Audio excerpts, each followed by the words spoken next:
परीक्षा में जरूर पूछे जाते हैं, चाहे वो एमपी सेट का एग्जाम हो या यूजीसी नेट का एग्जाम हो। साथ ही साथ DSSB में भी ये सवाल पूछे जाएंगे। एमपीपी बहुत कॉमन टॉपिक है ये। अगर मैं आपसे बात करूं एमपीपीएससी, DSSB, एमपी सेट और यूजीसी नेट, जो सामाजिक सुधार और व्यवसाय समाज कार्य है, ये भारत में व्यवसाय समाज कार्य के विषय में 19वीं और 20वीं शताब्दी में समाज सुधारकों का क्या योगदान रहा है उनके बारे में है। तो ये टॉपिक आज आपका कवर हो जाएगा, है ना। 1 घंटे की क्लास है ये आपकी, ध्यान से सुनिएगा आप सभी लोग। यहाँ पे ये चीजें आज आपकी कवर कर दी जाएगी, है ना। तो चलिए, हालांकि मैंने आप लोगों को इसके बारे में पहले भी पढ़ा चुका हूं, है ना। मैंने आपको इसीलिए वहां पर लिंक भी दिया था ज्वाइन करने के लिए, है ना। आप आसानी से जो है रिकॉल कर सकते हो इस पॉइंट को सभी लोग, है ना। तो भारत में समाज सुधार आंदोलन और सामाजिक सुधार की बात मैं कर रहा हूं। 19वीं शताब्दी में हुए जो समाज एवं धर्म सुधार आंदोलनों का एक भारतीय समाज पर बहुत गहरा प्रभाव पड़ा था, या एक व्यापक प्रभाव पड़ा, जो बेसिकली व्यापकता की दृष्टि से आंदोलन की आधुनिक इतिहास का पहला अखिल भारतीय आंदोलन माना जा सकता है। और इसी आंदोलन में जहां एक और भारतीय समाज और सामाजिक पहलुओं को छुआ यानी स्पर्श किया, तो वहीं दूसरी ओर अतीत को प्रकट करते हुए भारतीय में आत्मसम्मान और आत्मगौरव जगाने की कोशिश की गई। तो 19वीं सदी में भारत में एक ऐसी नवीन चेतना का उदय हुआ जिसमें पूरे देश के सामाजिक, आर्थिक, धार्मिक और राजनीतिक जीवन को अत्यधिक प्रभावित किया, है ना। और साथ ही साथ अगर मैं बात करूं तो यह नवीन चेतना भारतीय नवजागरण या भारतीय रिनेशा के नाम से भी जानी जाती है, और इसमें प्राचीन भारत के गौरव को पुनः जागृत करने पर बल दिया गया। ठीक है, तो ये चीज आपको इसके संबंध में ध्यान रखना होगा। 19वीं और 20वीं शताब्दी के धर्म और समाज सुधार आंदोलनों तथा समाज सुधारकों का विश्लेषण बेसिकली अग्ररहित है या अग्रलिखित है। ये सभी चीजें आप लोगों को यहाँ पर PDF में देखने को मिलेगी। जैसे हिंदू सुधार आंदोलन आपके सामने इस समय दिखाई दे रहा है। हिंदू सुधार आंदोलन, जैसे कि आप सभी लोगों को पता है, ये इसमें एक ब्रह्म समाज आता है। इसमें एक ब्रह्म समाज आता है। ब्रह्म समाज के संस्थापक कौन है? ब्रह्म समाज राजा राम मोहन राय। बिल्कुल, यहां अगर आपने राजा राम मोहन राय का नाम लगा रहे हैं तो करेक्ट जवाब है। मैं आप लोगों को थोड़ा सा तीव्र गति से बताऊंगा क्योंकि ये क्लासेस मैं ले भी चुका हूं, आप लोगों को करा भी चुका हूं। तो देखिए, ब्रह्म समाज की स्थापना, जी क्या कह रहे हैं मैडम? आप ये क्लास करा चुके हैं सर DSSB के लिए। हाँ, इसीलिए थोड़ा सा आप लोग ध्यान दीजिएगा। तो इसकी स्थापना सन 1828 में हुआ था। यहाँ पर ध्यान रखिएगा, यहाँ पे 2-3 पॉइंट हैं, उसको आप ध्यान में रखिएगा अपने। तो स्थापना इसकी 1828 में हुई। स्थल था कलकत्ता में, ठीक है, कलकत्ता में। और ये संस्थापक राजा राम मोहन राय जी का नाम आता है। मैं आपको बता दें कि भारत का एक सामाजिक धार्मिक आंदोलन था जिसने बंगाल के पुनर्जागरण युग को प्रभावित किया था। इसके प्रवर्तक राजा राम मोहन राय और अपने समय के विशेष समाज सुधारक थे। ये 20 अगस्त सन 1928 की बात है ये, ठीक है, 20 अगस्त 20 अगस्त और 1828 1828 की बात है ये। ब्रह्म समाज को राजा राम मोहन राय और एक द्वारकानाथ टैगोर, यहां अगर एक बात हम लोग करें तो एक नाम और आ जाता है, द्वारकानाथ टैगोर, ठीक है, ने स्थापित किया। भिन्न भिन्न धार्मिक आस्थाओं में बटी हुई जनता को एकजुट करना और समाज में फैली कुरीतियों को दूर करने के परिप्रेक्ष्य में इसकी स्थापना की गई थी। हालांकि अगर मैं आपसे यहां बात करूं तो इसका उद्देश्य था कि हिंदू समाज में व्याप्त जो कुरीतियां थी, जैसे सती प्रथा, बहुविवाह, वेश्यागमन और जातिवाद, अस्पृश्यता आदि को दूर करना, इक्वेशरवाद का प्रचार प्रसार करना। देखिए, मैं आपको बताना चाहूंगा, इक्वेशरवाद के जनक भी राजा राम मोहन राय जी को ही कहा जाता है, और इसे अद्वैतवादी हिंदुओं की संस्था भी कही गई है। किसको? ब्रह्म समाज को, ठीक है। और इसी संस्था के द्वारा मूर्ति पूजा, अवतारवाद, बहुदेववाद, पुरोहितवाद आदि का खंडन किया गया, और इसमें अंतरजातीय विवाह और स्त्री शिक्षा पर अधिक बल दिया गया था, ठीक है। ये बात मैं आप लोगों को बता रहा हूं ब्रह्म समाज का।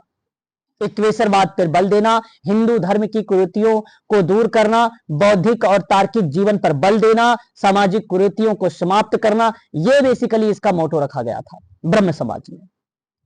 इसका कार्य था बेसिकली उपनिषद और वेदों की महत्व को सबके सामने लाना, इसका कार्य था, इसका फंक्शन था ब्रह्म समाज का। उपनिषद और वेदों की महत्व को सबके सामने रखना, सबको एक प्रकार से जागृत करना। समाज में जो व्याप्त थी सती प्रथा, पर्दा प्रथा, बाल विवाह इत्यादि का विरोध किया गया ये ब्रह्म समाज में। किसानों, मजदूरों, श्रमिकों को हितों में बोलने की बात की गई थी ब्रह्म समाज में। पाश्चात्य दर्शन के बेहतरीन तत्वों को अपनाने की कोशिश भी की गई थी ब्रह्म समाज के ही अंतर्गत। यहां तक इसमें कई उपलब्धियां भी आप लोगों ने सुना है। सन 1829 यानी जस्ट एक साल बाद विलियम बेंटिक ने कानून बनाकर सती प्रथा को अवैध घोषित भी किया था। समाज में काफी हद तक सुधार भी लाया गया। समाज में जाति, धर्म इत्यादि पर आधारित भेदभाव पर काफी हद तक कमी भी लाई गई थी। ये क्रिया बेसिकली हमें देखने को मिली थी कहां? ब्रह्म समाज में। कहां पर? ब्रह्म समाज में। ठीक है। ब्रह्म समाज में। हाँ, भारतीय पुनर्जागरण के अग्रदूत किसे कहा जाता है? राजा राम मोहन राय। राजा राम मोहन राय। राजा राम मोहन राय को। आधुनिक भारत का जनक किसे कहा जाता है? राजा राम मोहन राय। इक्वेशरवाद के जनक किसे कहा जाता है? राजा राम मोहन राय। बिल्कुल, ये आप लोगों को ध्यान रखना है इनके संबंध में। हालांकि इनकी कई ऐसे पुस्तकें भी इनके द्वारा लिखी गई हैं, उतनी इंपॉर्टेंट तो नहीं रही है, फिर भी मैं आप लोगों से एक बार उन किताबों पर जो मेन है उन पर मैं आपसे एक बार विचार विमर्श कर लेता हूं। एक किताब इनकी थी संवाद कौमुदी करके, परीक्षा में यूजीसी नेट का सवाल में आ चुका है, संवाद कौमुदी, और इस किताब को सन 1821 में प्रकाशित की गई। एक मिरात उल अखबार करके किताब आई थी, मिरात उल अखबार करके किताब आई थी, और ये 1822 की थी। ठीक है, ये काफी इंपॉर्टेंट रही है परीक्षा के दृष्टिकोण से अगर देखा जाए तो। ठीक है, और राजा राम मोहन राय जी का प्रथम ग्रंथ था फारसी भाषा में, जानते हैं।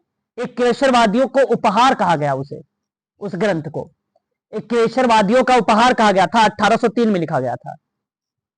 जी सर, जी सर, जी सर, है ना, नोट करिएगा, एक केशरवादियों का उपहार, है ना, ये बोला गया था। ये प्रकाशित हुई फ्रांस में, बेसिकली ये चीजें देखने को मिली थी, है ना। तो ये थोड़ी सी इंपॉर्टेंट पॉइंट है, मैं चाहूंगा कि आप लोग इसको ध्यान रखेंगे सभी लोग, है ना।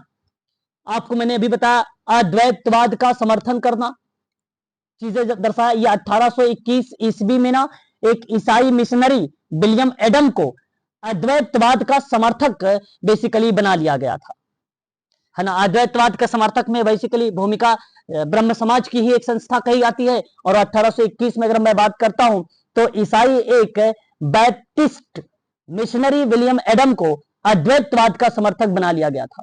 इसके अंतर्गत इनकी भूमिका फिर वहां पे देखने को मिली थी। और 1821 में ही अभी अभी मैंने नोट करवाया है संवाद कौमुदी के बारे में, ये चीज भी आपको यहाँ पे ध्यान रखना होगा। सर, अद्वैतवादी का मतलब क्या होता है? किसके बाद? इक्वेशरवादी का मतलब? अद्वैतवादी पूछ रही है। अद्वैतवादी। अच्छा अच्छा, अद्वैतवादी, मैं आपको अद्वैत के बारे में पढ़ा भी चुका हूं।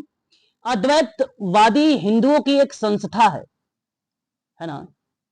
अद्वैत यानी हिंदू धर्म में सबसे पहला दर्शन बेसिकली अद्वैतवाद को माना गया। इसमें कोई मन, शरीर, आत्मा नहीं, कोई मृत्यु, कोई जन्म नहीं, इस चीज को दर्शाता है अद्वैत। ईश्वर को पूर्ण माना गया अद्वैतवाद में।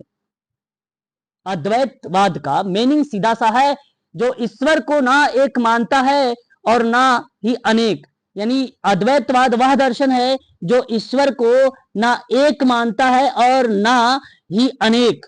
इस शब्द में अद्वैत को समझा गया, यानी जीव और ब्रह्मा, ईश्वर अलग अलग नहीं है, यह संसार ब्रह्मा की माया है। सिंपल सी बात, जहां अद्वैतवाद को रिलेट कराया गया, है ना। जी सर। तो भिन्न भिन्न प्रक्रियाओं के रूप में हम इसको देख लेते हैं अद्वैत को, इसी के परिप्रेक्ष्य में इसको देखा जाता है। अद्वैत का अर्थ एक प्रकार से देखना भी होता है, है ना। इस तरीके से परिप्रेक्ष्य में हम उसको जानते हैं अद्वैत को। फिर भी आप यहाँ पे ध्यान रखेंगे अद्वैतवाद के बारे में कि अद्वैत होता क्या है। अद्वैत में केवल ब्रह्मा की ही सत्ता होती है, आत्मा परमात्मा का ही एक अंश है, वही अद्वैत है। और एक द्वैत होता है जहां बेसिकली दो सत्ताओं का अस्तित्व होता है, ब्रह्मा और जीव। जहां केवल ब्रह्मा की ही बात कर दी जाए, ब्रह्मा की ही सत्ता की बात की जाए, वह अद्वैत है ना। इस चीज को दर्शाता है। वही बात करते हैं एक आर्य समाज होता है। आर्य समाज बेसिकली उत्तरी भारत में हिंदू धर्म और समाज में सुधार का काम आर्य समाज ने किया था। आर्य समाज की स्थापना स्वामी दयानंद सरस्वती जी ने किया था। वर्ष था वह 1875। कहां पर किया गया था? माणिकचंद वाटिका, मुंबई में। ठीक है। संस्थापक कौन थे? स्वामी दयानंद सरस्वती जी थे। इसी समाज के स्वरूप भी उस समय अन्य सुधार आंदोलनों से भिन्न था। ये कौन? आर्य समाज की बात मैं कर रहा हूं। आर्य समाज के अंतर्गत कुछ उद्देश्य पाए गए, है ना। आर्य समाज के उद्देश्य भी पूछे जाते हैं परीक्षा में, याद रखिएगा। आर्य समाज के उद्देश्य क्या है? तो आप सभी लोग ध्यान रखिएगा। एक तो वैदिक धर्म को पुनः शुद्ध रूप में जो है स्थापित करना। कभी कभी परीक्षा में यह भी पूछा जाता है कि शुद्ध धर्म को, है ना, शुद्धिकरण धर्म को, शुद्धिकरण समाज को किसने दिया है? तब भी आप लगाएंगे स्वामी दयानंद सरस्वती जी का ही नाम। ये बात ध्यान रखिएगा आप सभी लोग, है ना। आर्य समाज के अंतर्गत ये चीजें बेसिकली मेंशन होती है। फिर भी एक चीज देखिए, भारत को धार्मिक, सामाजिक, राजनीतिक रूप में एक सूत्र में बांधना किसकी भूमिका है? आर्य समाज की है भूमिका। ये बात आपको ध्यान रखना है। तत्पश्चात आपको यह भी ध्यान रखना है सभी लोगों को कि इसमें मूर्ति पूजा, बहुदेववाद, अवतारवाद, पशु बलि, श्रद्धा, वैदिक कर्मकांड आदि की आलोचना भी की गई। स्वामी दयानंद सरस्वती ने वेदों की ओर लौटो का एक नारा दिया और उन्होंने छुआछूत और जन्म पर आधारित जाति प्रथा की आलोचना की। स्वामी दयानंद सरस्वती ने शुद्धि आंदोलन चलाया, जिसे हम लोग अभी बताया मैंने आपको, इसी को बोला जाता है। जिसके अंतर्गत यदि किसी व्यक्ति ने किसी कारणवश हिंदू धर्म को त्याग कर कोई और धर्म को स्वीकार कर लिया है तो उसे या उनको पुनः हिंदू धर्म में आने का अवसर देता है। इस शब्द को रिलेट कराता है शुद्धि आंदोलन। पाश्चात्य शिक्षा देने हेतु दयानंद एंग्लो वैदिक कॉलेज 1889 की स्थापना की गई थी। स्वामी दयानंद सरस्वती जी का अगर हम बात करें बचपन का नाम तो मूल शंकर है। इनके गुरु जी का नाम स्वामी बिरजानंद है और इनके द्वारा कृति लिखी गई है। यानी एक प्रकार से आप ये कह लीजिए कि महान एक ग्रंथ है जो सत्यार्थ प्रकाश के नाम से जानी जाती है। सत्यार्थ प्रकाश के नाम से जानी जाती है। सत्यार्थ प्रकाश कब प्रकाशित की गई थी, जरा बता सकते हैं आप लोग मुझे? 1875 में sir. 1875 sir. Okay. Satyarth Prakash पुस्तक कब प्रकाशित की गई? और भी कोई बच्चा बताए? 1875 सर। बिल्कुल। अगर आपने 1875 जवाब दे रहे हैं तो करेक्ट जवाब दे रहे हैं। ये सत्यार्थ प्रकाश आर्य समाज का प्रमुख ग्रंथ है जिसकी रचना महर्षि दयानंद सरस्वती जी ने सन 1875 में हिंदी में की थी, हिंदी में किया गया था। तो ये चीज ध्यान रखिएगा, काफी इंपॉर्टेंट रहेगा आप सबके लिए ये भी। ठीक है। वहीं मैं आप लोगों से अगर मैं बात करूं तो आर्य समाज का उद्देश्य था कि वेदों को, सबसे प्राचीन हिंदू रचनाएं को प्रकट सत्य के रूप में पुनर्स्थापित करना चाहिए। इस परिप्रेक्ष्य में बात की गई थी। स्थापना 7 अप्रैल सन 1875 के दौरान में आर्य समाज की स्थापना हुई 1875 में, है ना। इसमें अगर मैं बात करूं तो इसके अंतर्गत कई ऐसी चीजों के बारे में जिक्र किया गया। इसके उद्देश्यों में अगर मैं बात करता हूं आप लोगों से तो इन्होंने कहा कि मूल्य को फिर से जागृत करना और प्राचीन वेदों के संदेश का प्रसार करना और हिंदू साहित्य में विश्वास का पुनर्जागरण करना, यह प्रक्रिया बेसिकली आर्य समाज के अंतर्गत रखा गया था। आर्य समाज का धर्मांतरण का अभ्यास करने वाला पहला हिंदू समूह था और वो था आर्य समाज। धर्मांतरण एक वेब सीरीज है, किसी ने देखा है धर्मांतरण? कोई भी स्टूडेंट इसमें से है वेब सीरीज देखा धर्मांतरण?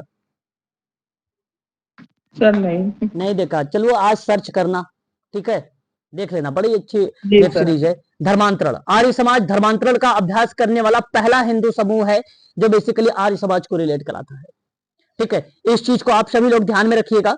और मैं आपको बता दूं कि यहाँ जो आर्य समाज का मोटो रखा गया है वो बेसिकली मानवता की सामान्य शारीरिक, आध्यात्मिक और सामाजिक भलाई में सुधार करना रखा गया था। इसका मोटो इसी से संबंधित था, आर्य समाज का। ठीक है, आगे बढ़ते हैं। वहीं रामकृष्ण मिशन के बारे में आप सभी लोगों ने सुना होगा। रामकृष्ण मिशन की स्थापना कब की गई थी? रामकृष्ण मिशन की सर 1897। बिल्कुल 1897 में रामकृष्ण मिशन की स्थापना की गई थी।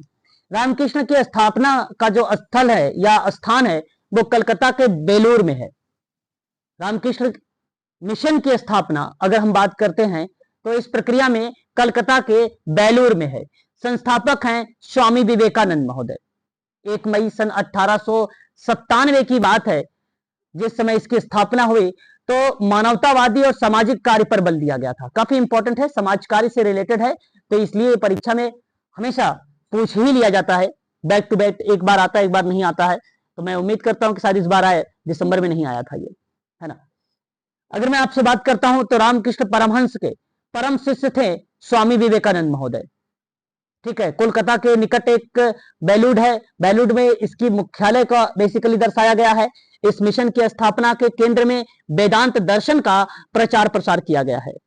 रामकृष्ण मिशन जो है दूसरों की सेवा और परोपकार को कर्म योग मानता है, जो कि हिंदू धर्म का एक महत्वपूर्ण सिद्धांत के रूप में रिप्रेजेंट होता है। साथ ही साथ सामाजिक सुधारों सामाजिक सुधारों द्वारा अज्ञानता, अनाथों की सहायता और गरीबों की कठिनाइयों को दूर करने का बेसिकली एक उद्देश्य रखा गया था। इस मिशन के मुख्य प्रेरक स्वामी रामकृष्ण परमहंस स्वामी विवेकानंद जी के गुरु थे और इस मिशन में समाज सेवा और नारी सम्मान पर बल दिया गया। इसका एक आदर्श था, मानव सेवा सबसे बड़ी सेवा है। Very very most important statement है, याद रखेगा। परमहंस रामकृष्ण मिशन की स्थापना में ये भूमिका बेसिकली देखने को मिलती है, मानव सेवा सबसे बड़ी सेवा है। मूर्ति पूजा और बहुदेववाद का समर्थन था ये रामकृष्ण मिशन। ठीक है, ये बात आपको ध्यान रखना है इसके अंतर्गत। वहीं अगर मैं आपसे बात करूं धर्मार्थ और मानवीय कार्य करने के साथ साथ श्री रामकृष्ण की शिक्षाओं का प्रचार करने के उद्देश्य से की गई थी इसकी स्थापना। स्वामी विवेकानंद जी के बारे में कुछ स्टेटमेंट है, जैसे कि आप यहां देख सकते हैं। मूल नाम नरेंद्रनाथ दत्त है। शिकागो में इन्होंने विश्व धर्म सम्मेलन में भाषण नेतृत्वकर्ता के रूप में दिया था। सन 1893 का वर्ष है। और न्यूयॉर्क में वेदांत सोसाइटी की स्थापना की गई थी, सन 1896 का वर्ष है। ठीक है, मार्गरेट नोबल भगनी निवेदिता इसकी शिष्या थी। पत्रिका बेसिकली प्रबुद्ध भारत अंग्रेजी में और उद्बोधन बंगाली में। इंपॉर्टेंट नहीं, इसको हटा दीजिए। पुस्तकें राजयोग, कर्मयोग, वेदांत फिलॉसफी, ये भी इंपॉर्टेंट नहीं है। ठीक है, तो इनके हालांकि पुस्तकों के बारे में बेसिकली स्वामी विवेकानंद जी के बारे में यहाँ पर रिप्रेजेंट किया गया है ना। लेकिन फिर भी आप लोग चाहो तो यहाँ पर ध्यान में रख सकते हो कि कुछ जो किताबें हैं, ठीक है, एक कर्मयोग है, सन 1896 का है कर्मयोग। ठीक है, 1896 का आता है। एक राजयोग है जो बेसिकली 1896 का आता है। ठीक है, कई इस तरीके की किताबें हैं जो मेंशन की गई। वेदांत फिलॉसफी का भी रिप्रेजेंट किया गया है, वेदांत फिलॉसफी। ठीक है, तो इस चीज को आप सभी लोग ध्यान में रखेंगे, इंपॉर्टेंट रहेगा परीक्षा के दृष्टिकोण से। ठीक है, आगे बात करते हैं। यहां तक ये क्लियर है, एक बार स्पष्ट करेंगे आप सभी लोग। शिकागो में आयोजित सर्वधर्म सम्मेलन में भाग लिया था इन्होंने 1893 में। स्वामी विवेकानंद जी ने इन्होंने भारतीय संस्कृति की गहरी छाप छोड़ा था वहां पर। हिंदू धर्म की व्याख्या से ना सभी पर अपनी एक धात जमा ली थी उस समय उन्होंने। इस भूमिका को देखने को मिलता है।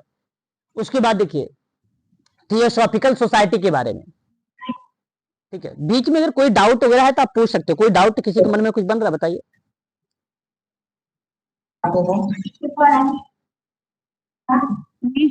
क्या बोलो, क्या डाउट है, क्या डाउट है मैडम, बताओ। नहीं सर, कोई डाउट नहीं है। ठीक है, फिर ठीक है, आगे हम बात करते हैं। तब थियोसॉफिकल सोसाइटी। थियोसॉफिकल सोसाइटी के बारे में आप सभी को भली भांति तरीके से पता है, आप सब जानते हैं। धार्मिक आंदोलन थियोसॉफी का एक संगठनात्मक निकाय है थियोसॉफिकल सोसाइटी, है ना।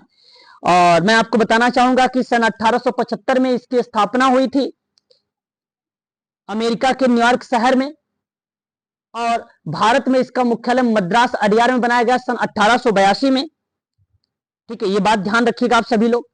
और इसके संस्थापक मैडम ब्लॉट्सकी रूसी महिला हैं, और कर्नल हेनरी ऑलकॉट ये अमेरिकी सैनिक हैं।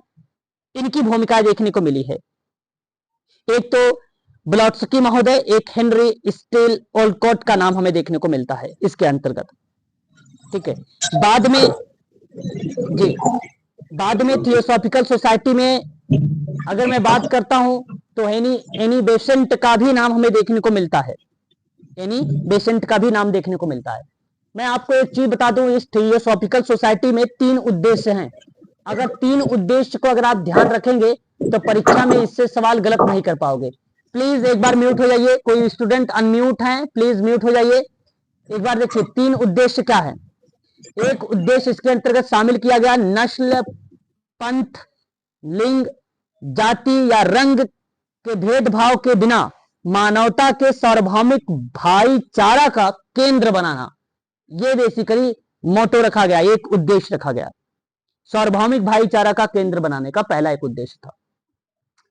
दूसरा, तुलनात्मक धर्म, दर्शन और विज्ञान के अध्ययन को प्रोत्साहन दिया गया थियोसॉफिकल सोसाइटी में। तीसरा, प्रकृति के अस्पष्ट नियमों और मनुष्यों के छिपी शक्तियों की जांच करना। बेसिकली इस 3 उद्देश्यों की बात किया गया थियोसॉफिकल सोसाइटी में। हालांकि सभी प्राच्य धर्मों का तुलनात्मक अध्ययन किया गया थियोसॉफिकल सोसाइटी में। दोनों संस्थापक 1879 में स्वामी दयानंद सरस्वती के आमंत्रण पर भारत आए थे। दोनों कौन? मैडम ब्लॉट्सकी और कर्नल हेनरी ऑलकॉट, इनकी बात मैं कर रहा हूं। ठीक है, थियोसॉफिकल सोसाइटी में बेसिकली आपको बता दो सन 1907 में एनी बेसेंट इसकी अध्यक्ष बनी थी। 1907 से इन्होंने हिंदू धर्म की सर्वाधिक महत्वपूर्ण और आध्यात्मिक धर्म को माना है। एनी बेसेंट ने सन 1898 में बनारस में सेंट्रल हिंदू कॉलेज की स्थापना की, जिसका नाम 1916 में बनारस हिंदू विश्वविद्यालय नाम पड़ा था। अगर हम बात करते हैं आयरलैंड के बारे में, कि आयरलैंड के होम रूल लीग की तरह एनी बेसेंट ने भारत की होम रूल लीग की स्थापना भी की थी। ठीक है, आयरलैंड की तरह ही। बेसिकली मैं आपको बता दूं, थियोसॉफिकल सोसाइटी के संविधान और नियमों के अंतर्गत कुछ बातें भी कही गई हैं। जैसे अगर मैं आपको संविधान को लेता हूं तो एक इसी का एक अनुच्छेद आता है फर्स्ट, जो दर्शाता है बेसिकली असंप्रदायवाद को, और कहता है कि सदस्यता की योग्यता के रूप में विश्वास, आस्था या पंथ के किसी भी फार्मूले पर सहमति की आवश्यकता नहीं होगी। इस चीज को यहां पर सार्वभौमिक भाईचारे का केंद्र बनाने का प्रयास के प्रति सहानुभूत रखने की बात कही गई है। इस चीज को आप ध्यान रखिएगा, सहानुभूत रखने की बात कही गई है थियोसॉफिकल सोसाइटी के अंतर्गत। ठीक है, थियोसॉफिकल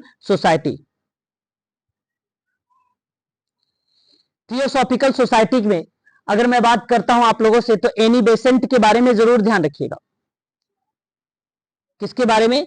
एनी बेसेंट महोदय के बारे में। समाजवादी हैं ये, एक फ्रीमेसन और महिला अधिकार और होम रूल कार्यकर्ता हैं, भारतीय राष्ट्रवाद के प्रचारक हैं ये। ठीक है, भारतीय राष्ट्रीय कांग्रेस की सबसे पहली महिला अध्यक्ष कौन बनी थी? भारतीय राष्ट्रीय कांग्रेस की पहली महिला अध्यक्ष कौन बनी थी? एनी बेसेंट बनी थी। और वह वर्ष था 1917 जिस समय सोशल डायग्नोसिस किताब लिखा था। कौन? Mary Richmond. हाँ, ये वर्ष वही था। तो 1917 की बात थी ये, और 1917 में ये जो है प्रथम महिला अध्यक्ष रही हैं भारतीय राष्ट्रीय कांग्रेस की, है ना। ये बात ध्यान रखिएगा, तो ये थोड़ा सा इंपॉर्टेंट रहा है इनके संबंध में। मैं चाहूंगा कि इसे भी आप लोग ध्यान रखें। ठीक है, आगे बात करते हैं प्रार्थना समाज। वेरी वेरी मोस्ट इंपॉर्टेंट प्रार्थना समाज भी है। इसकी स्थापना हुई थी 1867 में मुंबई में। संस्थापक आत्माराम पांडुरंग और महादेव गोविंद रानडे हैं। ठीक है, प्रार्थना समाज के संस्थापक बेसिकली अगर मैं बात करता हूं तो कई विद्वानों के नाम आते हैं। प्लीज एक बार म्यूट रहिए, कितनी बार बोल देता हूं आप लोगों को म्यूट रहिए, म्यूट रहिए, म्यूट नहीं रहते हो। अरे छोटे बच्चे थोड़ी ना हो आप लोग, बड़े बच्चे हो गए हो, म्यूट हो जाया करो, है ना। मुझे ऑड लगता है बैकग्राउंड आवाज आ रही है। कौन स्टूडेंट है भाई? सोनी यार ये गलत है। ठीक है, चलिए आगे देखिए। तो अगर मैं बात करता हूं यहां पे, तो इसकी स्थापना आत्माराम पांडुरंग, महादेव गोविंद रनाडे, एक इतिहासकार आरजी भंडारकर, मुंबई में इन्होंने 31 मार्च 1867 की बात कर रहे हैं मैं, जो प्रार्थना समाज की बेसिकली इन्होंने स्थापना की। प्रार्थना समाज भारतीय नवजागरण के दौरान या दौर में धार्मिक और सामाजिक सुधारों के लिए स्थापित एक समुदाय माना गया। आप लोग से मैं एक सवाल करूंगा, आप मुझे बताइएगा कि दक्षिण भारत के भारतीय नवजागरण के अग्रदूत किसे कहा जाता है? दक्षिण भारत के, प्लीज। आत्माराम पांडुरंग। ओके, दक्षिण भारत के नवजागरण के अग्रदूत किसे कहा जाता है? तो किसी बच्चे ने अभी ओके ओके, चलिए, जैसा कि आप सभी लोगों को मैंने अभी एक सवाल बताया था, भारतीय नवजागरण के जनक, तो आप लोगों ने सही जवाब मुझे दिया था सभी लोगों ने, और वो लगाया था राजा राम मोहन राय जी का नाम, है ना। वहां पर नाम आप सभी लोगों ने राजा राम मोहन राय जी का नाम लगाया था, ठीक है, और उचित था, करेक्ट भी था वो, ठीक है। और यहां अगर मैं बात करता हूं तो महादेव गोविंद रनाडे, और एक नाम मैंने भी आपको बताया है, किसका नाम? महादेव गोविंद रनाडे, और एक आरजी भंडारकर। तो महादेव गोविंद रनाडे महोदय को आप यहां पर करेक्ट लगाएंगे, ठीक है। आपको बता दें कि प्रार्थना और सेवा द्वारा ईश्वर की पूजा करना रनाडे का पश्चिम भारत, रनाडे का नाम ने नोट करिएगा, रनाडे का नाम यहां पे देखो लिखा हुआ है, रनाडे के पश्चिम भारत, पश्चिम भारत है भाई, दक्षिण भारत नहीं, पश्चिम भारत।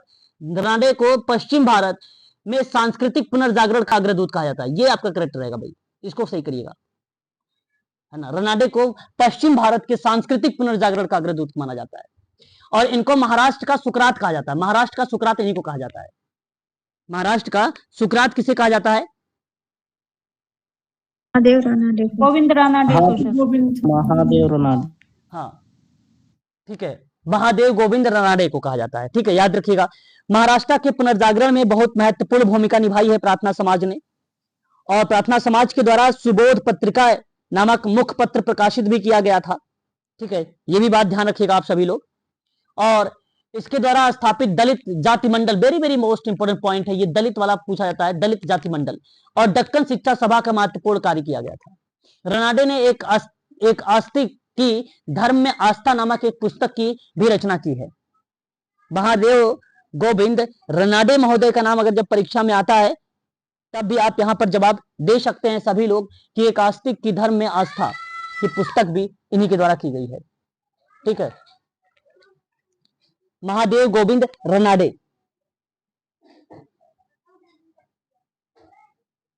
क्लियर हो रहा है? प्लीज एक बार स्पष्ट करिएगा। जी सर। जी सर। ठीक है, याद रखेंगे, ये सारी की सारी चीजें इंपॉर्टेंट रहेंगी जी। चलिए आगे बढ़ते हैं इसी क्रम में हम लोग अब तत्वबोधनी सभा, तत्वबोधनी सभा के बारे में सभी को पता होगा।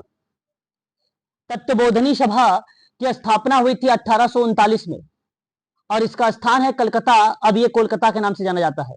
संस्थापक है देवेंद्रनाथ टैगोर। उद्देश्य बेसिकली राजा राम मोहन राय के विचारों का प्रचार प्रसार करना था। इसमें अंतरजातीय विवाह, स्त्री शिक्षा और विधवा विवाह का अनुसमर्थन किया गया। बाल विवाह, बहुविवाह और जाति प्रथा की कटु आलोचना भी की गई थी। मेरा एक सवाल है आप सभी लोगों से कि अंतरजात विवाह किसे कहा जाता है? सर जब सर अलग अलग जात लड़का लड़की जाति में सर एक ही विवाह जाति करते में हैं। ओके, यानी आप ये अलग अलग कहना, जाति के लड़का लड़की करते हैं सर। ठीक है, ओके, मैं समझ गया। आप ये कहना चाहते हो कि दो अलग अलग जाति के वर और या कन्या का विवाह होता है तो वह अंतरजातीय विवाह का रिलेट करा देता है। अंतरजात यही चीजों को रिलेट कराता है ना। अंतरजात जब बेसिकली अलग अलग जाति के वर और कन्या का विवाह होता है तो उस कंडीशन में दर्शाया, चाहे वो किसी भी जाति से हो, SC ST OBC जनरल। परंपरागत रूप से भारत एवं नेपाल के हिंदुओं में अंतरजातीय विवाह बहुत कम होते हैं बेसिकली देखा गया है, किंतु अब इसे अपेक्षाकृत अधिक स्वीकृति भी मिलने लगी है। ठीक है, इस प्रक्रिया में नाम ये देखने को मिलता है। वहीं अगर मैं आपसे बात करता हूं आप सभी लोगों से बहुविवाह, बहुविवाह किसे कहा जाता है?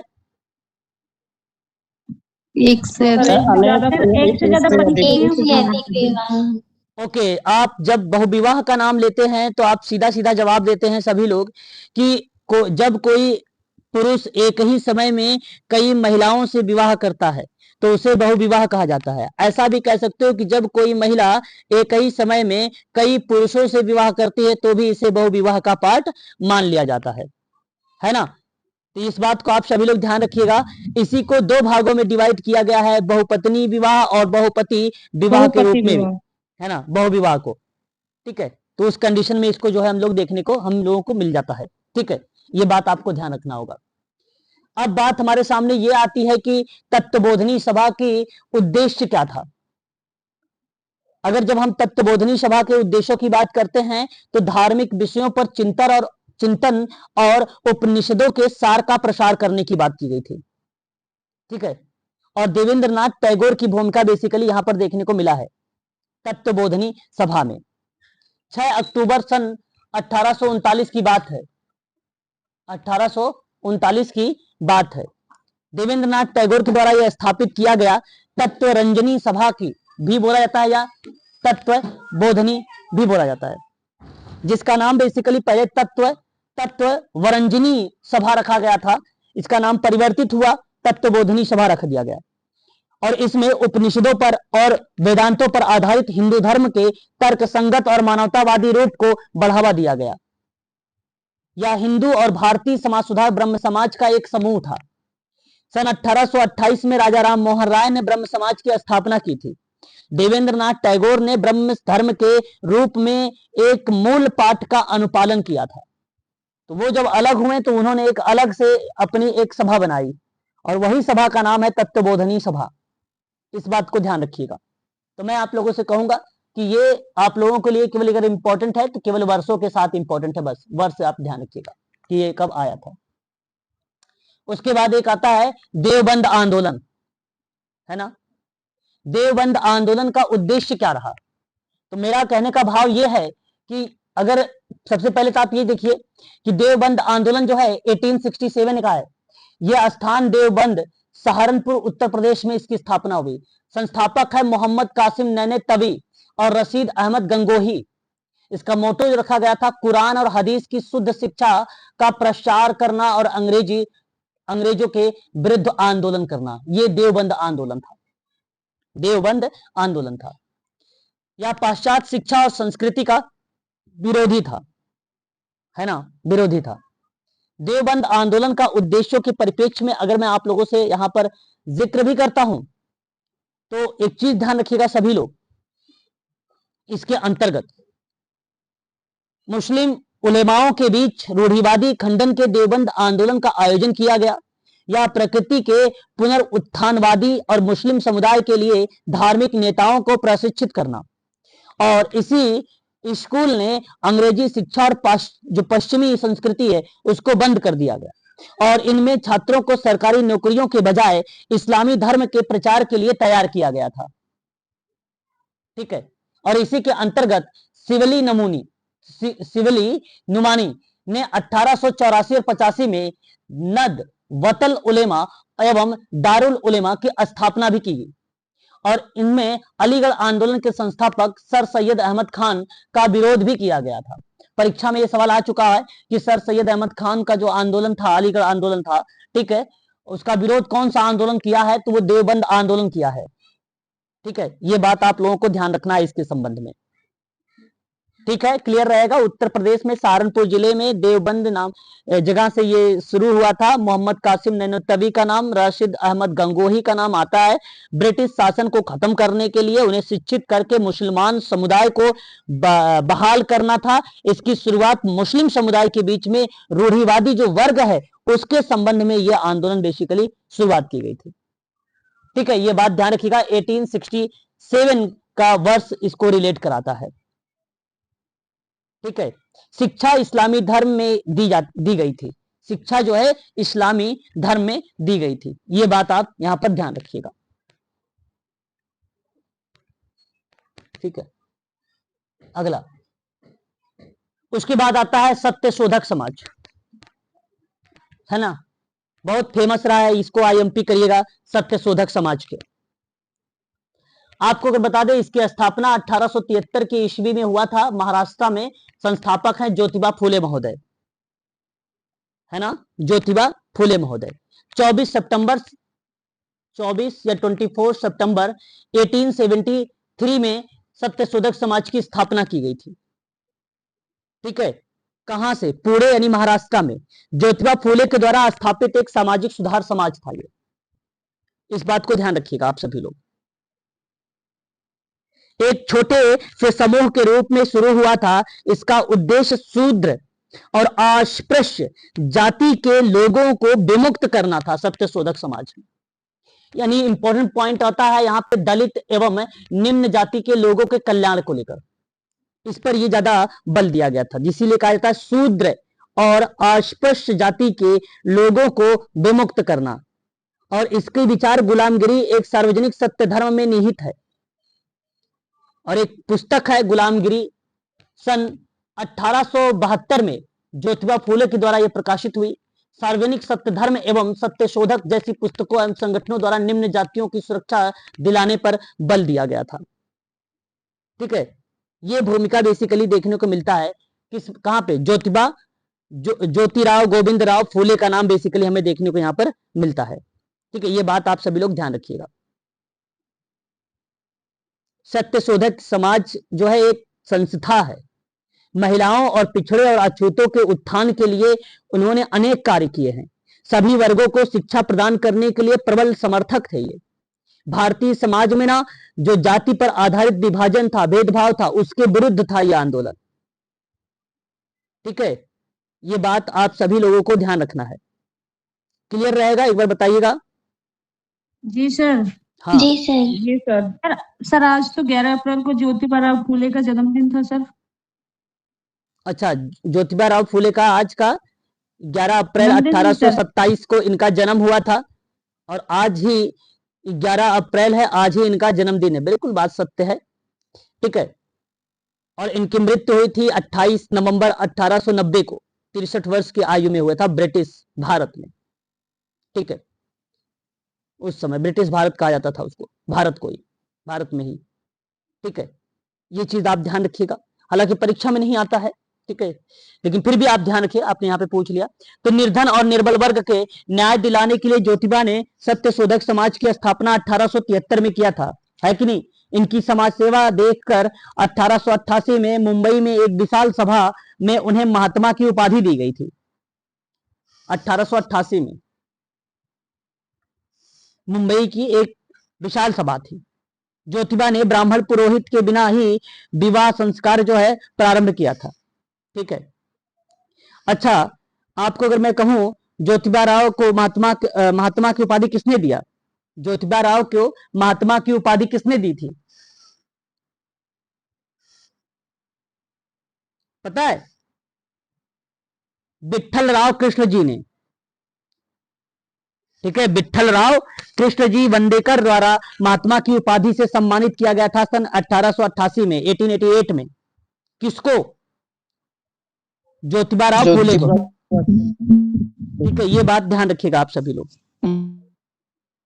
1873 में महात्मा ज्योतिबा राव फूले ने गुलामगिरी नामक किताब लिखी, जिसका अर्थ क्या था? गुलामी। गुलामगिरी का अर्थ बेसिकली रिप्रेजेंट किया गया था गुलामी से। ठीक है, इस बात को आप सभी लोग ध्यान रखिएगा इसके संबंध में। ठीक है, अच्छा, एक सवाल पूछा जाता है, ज्योतिबा राव फूले की अपनी पुस्तक गुलामगिरी किसे समर्पित की? किताब किसको समर्पित किया था? संयुक्त राज्य अमेरिका के अच्छे लोगों के लिए था। तो मेरा कहने का मतलब है ज्योतिबा राव ने अपनी पुस्तक गुलामगिरी जो थी वो संयुक्त राज्य अमेरिका के अच्छे लोगों के लिए समर्पित की थी।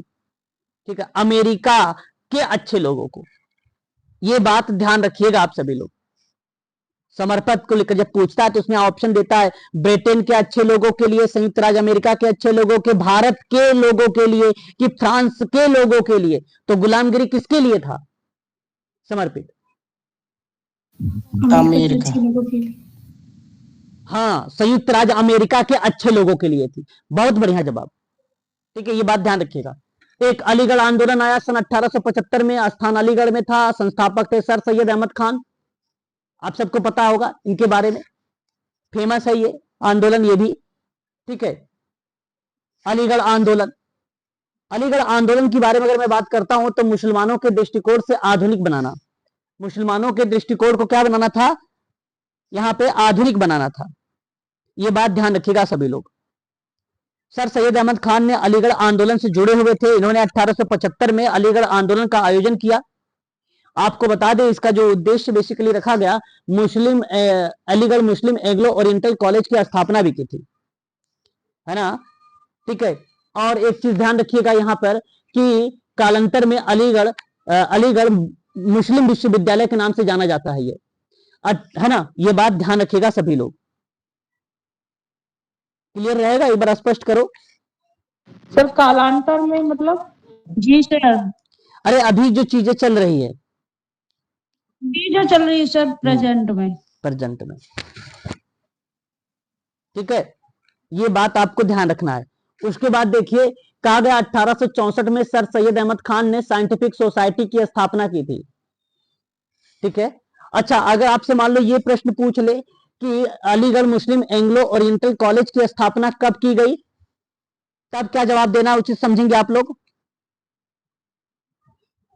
1875। 1875। 1920। अरे नहीं भाई, 1875 होगा, 1920 कैसे आ जाएगा?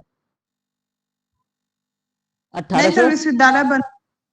अरे ये तो 9 सितंबर 1920 जो आप बता रहे हो, 9 सितंबर 1920 को Mohammedan Anglo Oriental College Aligarh मुस्लिम विश्वविद्यालय के नाम से जाना गया। मैंने आपसे ये नहीं पूछा, मैंने आपसे पूछा कि अलीगढ़ मुस्लिम एंग्लो ओरिएंटल कॉलेज की स्थापना पूछेगा तब आप बताओगे 1875। आगे सुनिए, जब कहता है ये कालांतर में अलीगढ़ मुस्लिम विश्वविद्यालय के नाम से जाना गया, तो ये किस दिन से जाना गया? तो ये डेट बन जाएगा 9 सितंबर 1920, 9 सितंबर 1920 बन जाएगा, 1920 बन जाएगा। और जब पूछेगा कि सर सैयद अहमद खान ने साइंटिफिक सोसाइटी की स्थापना कब की, तब आप क्या बताओगे? 1964, 1964। हाँ, 1864। ठीक है, सर सैयद अहमद खान ने अंग्रेजों की प्रतिष्ठा व्यक्त करने हेतु राजभक्त मुसलमान पत्रिका प्रकाशित की थी। याद है आप लोगों? बिल्कुल भाई, सत्य बात है। अगर मैं आपसे ये बात करूं तो ये बात सत्य है। सर सैयद अहमद खान ने एक अंग्रेजों की प्रतिष्ठा व्यक्त करने के लिए इन्होंने राजभक्त मुसलमान एक पत्रिका जो है प्रकाशित की है, राजभक्त। ठीक है, याद रखिएगा इसके बारे में भी, क्योंकि परीक्षा में ये आता रहता है हमेशा, है ना। भारतीय विद्रोह के लेकर अगर मैं बात करता हूं, भारतीय विद्रोह के कारण को लेकर एक किताब रिप्रेजेंट किया गया सन 1873 में, सर सैयद अहमद खान की भूमिका थी, है ना। ये चीजें ध्यान रखिएगा आप सभी लोग। Life of Muhammad and subject of सब जो है सब सिडलरी एक पुस्तक बेसिकली मेंशन किया था, और ये पुस्तक मेंशन हुई थी सन 1870 में सर सैयद अहमद खान के द्वारा ही। भारत में जो रह रहे मुसलमान थे उनके लिए मजहबी और दुनियावी शिक्षा की शुरुआत करी थी उन्होंने उस किताब में। ठीक है, ये चीजें बेसिकली देखने को मिलता है सर सैयद अहमद खान के द्वारा, है ना। बड़े फेमस पर्सन है ये। ठीक है, परीक्षाओं में इनसे सवाल आते रहते हैं हमेशा। ठीक है, याद रखिएगा। एक आता है आप सभी लोगों के सामने, यंग बंगाल आंदोलन की स्थापना कब हुई, तब आपको क्या बताना होगा यहां पर एक तो देखो, जब पूछता है सदी के रूप में तब आप लोग कहिएगा कि 19वीं सदी में हुआ, लेकिन यंग बंगाल आंदोलन के प्रवर्तक एंग्लो इंडियन है। एंग्लो इंडियन कौन है? हेनरी विलियम डेरोजियो हैं। इन्होंने बेसिकली अगर मैं बात करूं तो सन 1828 के दौरान में बेसिकली यह आंदोलन चलाया गया था। 1828 के दौरान में कहीं कहीं किताबों में आपको मिलेगा कि 1820 के दशक के अंत में और 1830 के दशक की शुरुआत में हेनरी विलियम डेरोजियो ने इस आंदोलन को प्रभाव में लाया था। तो मैं आप लोगों से यहाँ पे वर्ष को मेंशन कर देना चाहता हूं। हेनरी युवा बंगाल आंदोलन के संस्थापक बेसिकली कौन है? वो हेनरी हैं। अगर मैं बात करूं तो 1820 के दशक का अंत लिखिएगा और 1830 के दशक की शुरुआत लिखिएगा। ठीक है, इन्हीं के बीच बेसिकली यह आंदोलन स्टार्ट हुआ, यंग बंगाल आंदोलन। या तो सदी में पूछेगा तो इजीली है, आप लगा सकते हो, 19वीं सदी का ये रिलेट कराता है, जैसा कि आप सभी लोगों को मैंने बता दिया। ठीक है, इस चीज को आप सभी लोग ध्यान रखिएगा। उसके बाद देखिए, इस आंदोलन में डेरोजियो महोदय ने, यंग बंगाल और हेनरी लुई विलियम डेरोजियो, ठीक है, उनका प्रवेश कलकत्ता के हिंदू कॉलेज में एक शिक्षक के रूप में हुआ था। प्रेस की स्वतंत्रता और जमींदारों के अत्याचारों के रवैयों या रियायतों की सुरक्षा देने की बात किया था। सरकारी उच्च सेवाओं के लिए भारतीयों को रोजगार दिलाने की बात की। डेरोजियो को आधुनिक भारत का प्रथम राष्ट्र कवि माना जाता है। Very very most important point है, ये याद रखिएगा। ठीक है, इस चीज को आप ध्यान रखिएगा। ठीक है, डेरोजियो और उनके प्रसिद्ध जो अनुयायी थे, जैसे अगर मैं बात करूं डेजियन और यंग बंगाल के नाम से जाना जाता था, तेजस्वी देशभक्त थे, है ना। इन्होंने अंधविश्वास, अस्पृश्यता, प्रदा प्रथा, सती प्रथा, बाल विवाह, सामाजिक असमानता, निरक्षरता जैसी सामाजिक बुराइयों के विरुद्ध लड़ने के अलावा सामाजिक और धार्मिक सुधार आंदोलनों में औपनिवेशिक शासन द्वारा बनाए गए नक्सलवाद से मिटाने में मदद किया था, इस यंग बंगाल आंदोलन के मदद से, है ना। ये भूमिका बेसिकली देखने को मिली थी इसके अंतर्गत। ठीक है जी सर। आगे बात करते हैं। तो ये देखो इंपॉर्टेंट ये भी है, ये भी परीक्षा के दृष्टिकोण से देखा जाए इंपॉर्टेंट है। The servant of India, the servant of India society, इसको हिंदी में क्या कहा जाता है? तो भारत सेवक समाज कहा जाता है। एक मिनट जरा होल्ड रखिएगा। इसको हिंदी में कहा जाता है, अगर आपसे पूछा जाए तो भारत सेवक समाज कहा जाता है। ठीक है, मैं आपको बता देना चाहता हूं कि सर्वेंट्स ऑफ इंडिया सोसाइटी की स्थापना सन 1905 में हुई थी। परीक्षा में आ चुका है, ये स्थान है पुणे महाराष्ट्र का। संस्थापक है गोपाल कृष्ण गोखले महोदय। बेसिकली अगर मैं इसके उद्देश्यों की बात करता हूं तो आप सीधा सा कहिएगा कि कल्याणकारी कार्यों में विभिन्न जातियों और धर्मों के भारतीयों को एकजुट करना था और उनको एकजुट करके उनको प्रशिक्षित करना था। यह उस देश का पहला धर्मनिरपेक्ष संगठन था जिसने खुद को वंचित और ग्रामीण और आदिवासी लोगों और अन्य सामाजिक कारणों के लिए समर्पित किया था। तो उस परिप्रेक्ष्य में यह बेसिकली गोपाल कृष्ण गोखले के द्वारा सर्वेंट्स ऑफ इंडिया सोसाइटी की स्थापना की गई थी। सन 1905 है, यह बात आप ध्यान रखिएगा। आप सभी लोग, गोखले को महात्मा गांधी जी के राजनीतिक गुरु के रूप में जाना जाता है, यह भी बात आप ध्यान रखिएगा। ठीक है, 1905 में उन्हें भारतीय राष्ट्रीय कांग्रेस यानी बनारस अधिवेशन का अध्यक्ष भी चुना गया था और नवयुवकों को सार्वजनिक जीवन के लिए प्रशिक्षित करना, बेसिकली वही मोटो जो मैंने अभी आप लोगों को जिक्र किया है आप सभी से। ठीक है, तो ये इंपॉर्टेंट रहेगा परीक्षा के लिए और सवाल पूछा भी जाता है कि सर्वेंट्स ऑफ इंडिया सोसाइटी की स्थापना किसने की थी? लाला लाजपत राय ने, बिपिन चंद्र पाल ने, भगत सिंह, गोपाल कृष्ण गोखले या इनमें से कोई नहीं? तो गोपाल कृष्ण गोखले जी का ऑप्शन आप वहां पे चुनाव करेंगे, ये बात ध्यान रखिएगा। आगे बात करते हैं तो एक आता है सामाजिक सेवा संघ, है ना। सामाजिक सेवा संघ स्थापना 1921 में हुई है। आप सभी लोगों को ध्यान रखना है, कहां पर? मुंबई में। संस्थापक कौन है? नारायण मल्हर जोशी का नाम आता है।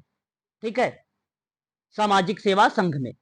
ठीक है, इन्हें इन शॉर्ट में NM जोशी भी कहा जाता है।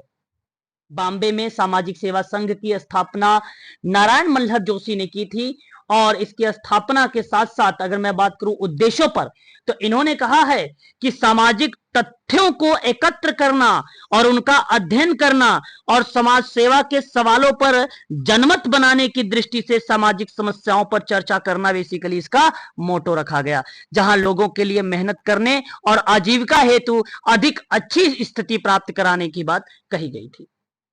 नारायण मल्हर जोशी ना सर्वेंट्स ऑफ इंडिया सोसाइटी के एक प्रमुख सदस्य भी थे, इस बात को भी ध्यान रखिएगा, सदस्य भी थे ये।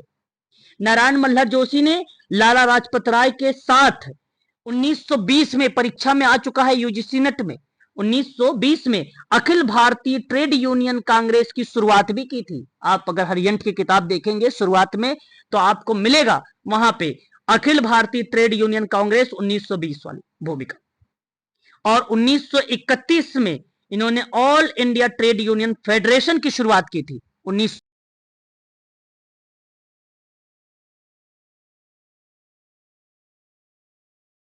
सर आपकी आवाज नहीं आ रही है। आवाज